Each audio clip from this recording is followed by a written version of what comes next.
Saudara, harga cabai di Pasar Wamangu juga mengalami penurunan. Meski turun, harga jual cabai masih terbilang mahal.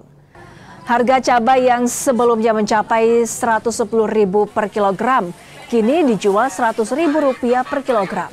Turunnya harga akibat meningkatnya pasokan cabai dari beberapa daerah pemasok karena telah memasuki masa panen.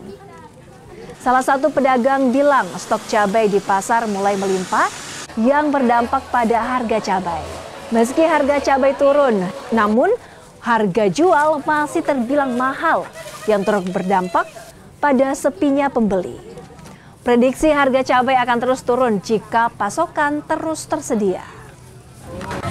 Turun, baru kemarin, hari ini stok banyak, sepi. Banyak sedikitnya barang.